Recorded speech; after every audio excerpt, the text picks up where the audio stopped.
Speaker. Thank you. Speaker. I call Ian McKelvie. Thank you, Mr. Speaker. It might be surprising, I guess, to you to know that this is the first time someone of my eloquence has had the opportunity to speak in this House in this term. I thought I was going to get to Christmas time without getting there. But first of all, I want to congratulate you on your appointment as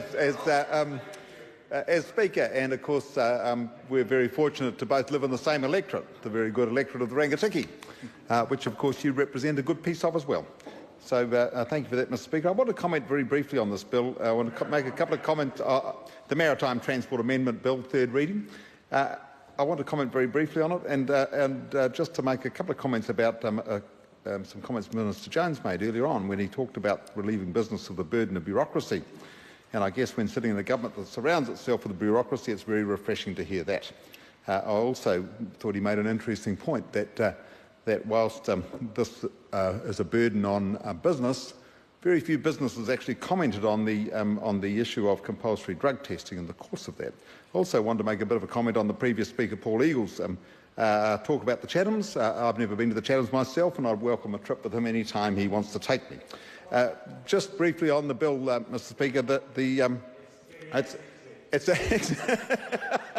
it's quite extraordinary, I think, that we're talking about a bill in this day and age that deals with everything from the legislation deals with everything from what I guess is a monopoly in shipping to the Chatham Islands to the launching of space rockets and things that probably are a little bit beyond my generation even to think about on the east coast of the North Island of New Zealand.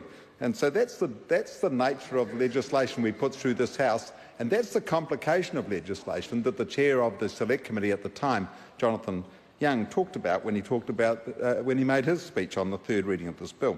So it is pretty interesting that we can get into things as diverse as that in a bill like this. I just want to make two other points. One is that whilst this bill, I guess, came into being initially around oil spills and things like that, it also deals with some pretty significant factors that have a big impact on New Zealand's international, the perception of New Zealand internationally. One of them is the tourism industry, and one or two of my colleagues have talked about that.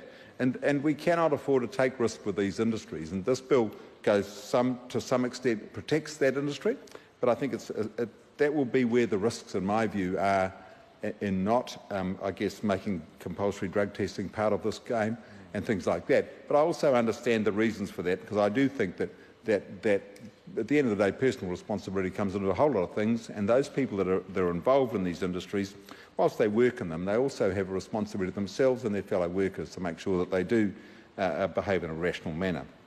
So, Mr. Speaker, I don't want to add any further to the bill. I think that most things have been said. I think it is a good piece of legislation on the whole, and I commend it to the House.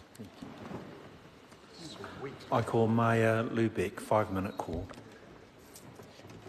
I'm